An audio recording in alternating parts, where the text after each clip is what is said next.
Hi friends, welcome to our channel.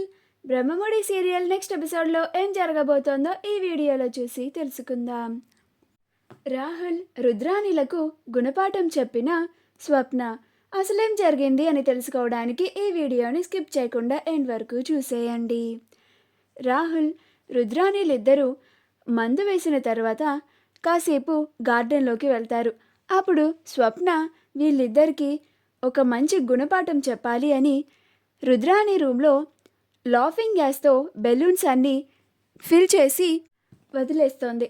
వాళ్ళిద్దరూ తిరిగి రాగానే ఏదన్నా ఒక్క బెలూన్ పగిలినా సరే ఆ గ్యాస్ వీళ్ళు పీల్చుకోవడం వల్ల తెల్లవారుజామున్ వరకు నవ్వుకుంటూనే ఉంటారు. వీళ్ళు చేసిన దానికి వీళ్ళకు నేను వేసే శిక్ష ఒక మంచి గుణపాఠం ఇదే అని వాళ్ళు వచ్చేస్తారేమో అని ఫాస్ట్గా డోర్ క్లోజ్ చేసేసి ఒక బయటికి వెళ్ళిపోయి ఒక సైడ్ నుంచి చూస్తూ ఉంటుంది. రుద్రాణి రాహుల్ ఇద్దరు వస్తారు. రుద్రాణి రాగానే, ఇదేంటి రాహుల్, నేను వెళ్ళేటప్పుడు డోర్ క్లోజ్ చేయలేదే, ఇప్పుడు క్లోజ్ చేసుందేంటి అని అంటోంది. అప్పుడు రాహుల్, అదే ముందు మామ్, డోర్ని నెట్టేస్తే అదే ఓపెన్ అయిపోతుంది అని డోర్ని నెడతాడు. అప్పుడు రుద్రాణి, నువ్వు చాలా ఇంటెలిజెంట్ రా అని అంటుంది. అప్పుడు రాహుల్, ఎంతైనా నీ కొడుకుని కదా మామ్ అని అంటాడు. వాళ్ళు ఇద్దరు లోపలికి వచ్చి చూడగానే మొత్తం బెలూన్స్ అన్నీ ఉంటాయి. అప్పుడు రుద్రాణి రాహుల్ ఇద్దరు ఆశ్చర్యపోయి చూస్తూ ఉంటారు.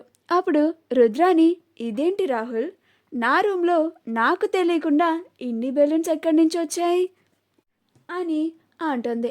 అప్పుడు రాహుల్, ఈరోజు ఏమన్నా మా మామ్ బర్త్డే ఏమో అని ఒక బెలూన్ని తీసి బెలూన్ని పగలగొట్టి హ్యాపీ బర్త్డే మామ్ అనేలోపు ఆ గ్యాస్ని ఇద్దరు పీల్చుకుంటారు. ఆ గ్యాస్ని పీల్చుకోగానే ఇద్దరు ఫస్ట్ దగ్గుతారు. ఆ తర్వాత నవ్వడం స్టార్ట్ చేస్తూ ఉంటారు. ఇదంతా స్వప్న పక్క నుంచి చూస్తూ ఉంటుంది. వాళ్ళిద్దరం నవ్వడం చూసి వీళ్ళకి ఇంకా స్టార్ట్ అయ్యింది. ఇక పొద్దున మటుకు అలానే నవ్వుకుంటూ ఉండండి అని నవ్వుతూ ఉంటుంది. రుద్రాణి రాహుల్ ఇద్దరు ఎంతసేపటికి నవ్వుకుంటూనే ఉంటారు. వాళ్ళు ఎందుకు అలా నవ్వుకుంటున్నారో వాళ్ళకి కూడా అర్థం కాదు.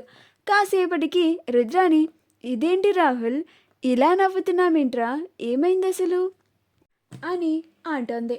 అప్పుడు రాహుల్, ఏమో మామ్, నాకు అదే అర్థం కావడం లేదు, నవ్వు ఆగడం లేదేంటి మామ్ అని నవ్వుతూ ఉంటాడు. అప్పుడు రుద్రాణి, నాకెందుకో ఇది నీ పెళ్ళం పనిలాగుందిరా అని అంటుంది. అప్పుడు రాహుల్, దాని మొహం అది ఇప్పుడు గురకలు పెట్టి నిద్రపోతూ ఉంటుంది మామ్ అని అంటాడు.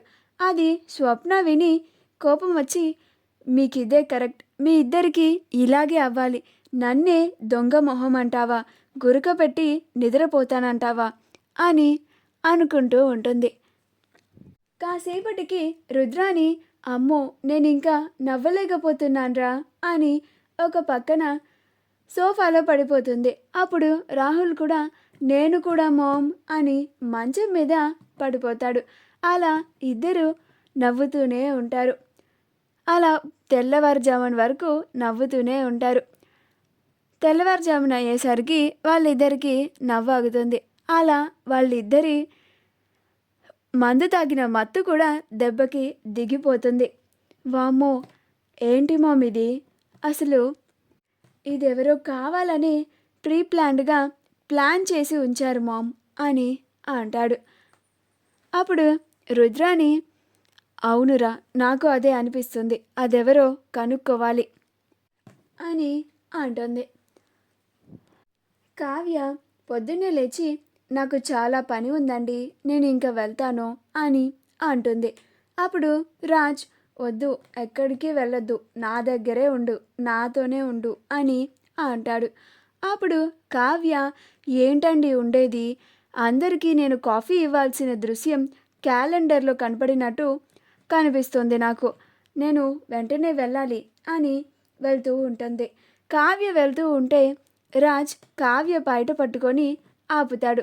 అప్పుడు కావ్య దగ్గరికి వచ్చి కావ్యని వాటేసుకొని ఎక్కడికి వెళ్ళేది, నువ్వెక్కడికి వెళ్ళడానికి వీల్లేదు అని అంటాడు.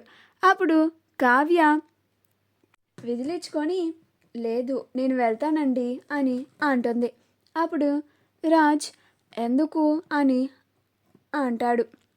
అలా ఇద్దరు కళ్ళల్లోకి కళ్ళు పెట్టుకొని చూసుకుంటూ ఉంటారు.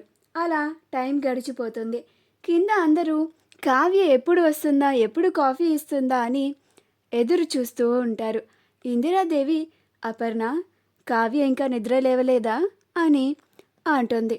అప్పుడు అపర్ణ లేదత్తయ్య గారు, నిన్న బాగా అలసిపోయింది కదా, అందుకని పడుకుంది ఏమో, నేను తీసుకురాను అత్తయ్య గారు కాఫీ అని అంటుంది. అప్పుడు ఇందిరాదేవి అలాగే అపర్ణ తీసుకురా అని అంటుంది. అప్పుడు అపర్ణ ఇందిరాదేవికి సీతారామయ్యలకి కాఫీ పెట్టుకొని వేస్తుంది. ఆ తర్వాత సుభాష్, ప్రకాశంలు కూడా వస్తారు. వాళ్ళకి కూడా కాఫీ పెట్టి ఇస్తుంది.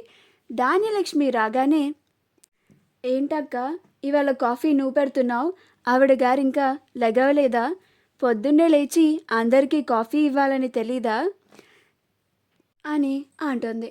అప్పుడు అపర్ణ ఇవాళ ఒక్కరోజే కదా ధాన్యలక్ష్మి, నిన్న పూజకి ఏర్పాట్లు అంతా చేసింది కదా, అలసిపోయి ఉంటుంది, ఇవాళ ఒక్కరోజుకి నేను పెట్టాను కదా తాగు అని అంటుంది. అప్పుడు ధాన్యలక్ష్మి ఇలా మనకి మనం పెట్టుకొని తాగేటట్టయితే ఆవిడ గారు ఎందుకు ఉన్నట్టక్క, పొద్దున్నే లేచి అందరికీ కాఫీ ఇవ్వాలి కదా అని అంటుంది. అప్పుడు అపర్ణ రోజు అందరికీ పొద్దున్న లేచిన కానుంచి కాఫీల నుంచి నైట్ డిన్నర్ వరకు ఒక్కతే అన్నీ చూసుకుంటుంది. ఇవాళ ఒక్కరోజు పొద్దున్నే లెగవడం లేట్ అయ్యేసరికి ఎన్ని మాటలు అంటున్నావు ధాన్యలక్ష్మి అని అంటుంది. అప్పుడు ధాన్యలక్ష్మి మరి అంతే కదక్క, ఈరోజు బారెడు పొద్దెక్కిందాక కూడా ఇంకా నీ కొడలు దిగి కిందకే రానేలేదు అని అంటుంది. అప్పుడు అపర్ణ నీకంతగా కాఫీ తాగాలి అనిపిస్తే శాంతాన్ని అడుగు, లేకపోతే నేను పెట్టించింది తాగు, మరి అది నచ్చకపోతే దేవుడు నీకు కాళ్ళు చేతులు ఇచ్చాడు కదా, వెళ్ళి కిచెన్లోకి నీకు నువ్వే పెట్టుకొని తాగు, అంతేకాని నా కోడల్ని నిందిస్తే మాత్రం ఊరుకునేది లేదు. తేరగా కనిపిస్తుందా ఏంటి అందరికీ, నా కోడల్ని అంటున్నారు అని అంటుంది. అప్పుడే కావ్య పైనుండి కిందకి దిక్కుంటూ వస్తూ ఉంటుంది. అది చూసి ధాన్యలక్ష్మి చూడక్క ఇప్పుడు లేచి మహారాణిలాగా ఎలా వస్తుందో అని అంటుంది. మా వీడియో కనుక మీకు నచ్చినట్లయితే లైక్ చేయండి, షేర్ చేయండి, మా ఛానల్ని సబ్స్క్రైబ్ చేసుకోండి, పక్కనే ఉన్న బెల్ ఐకాన్ని క్లిక్ చేయడం మాత్రం మర్చిపోకండి.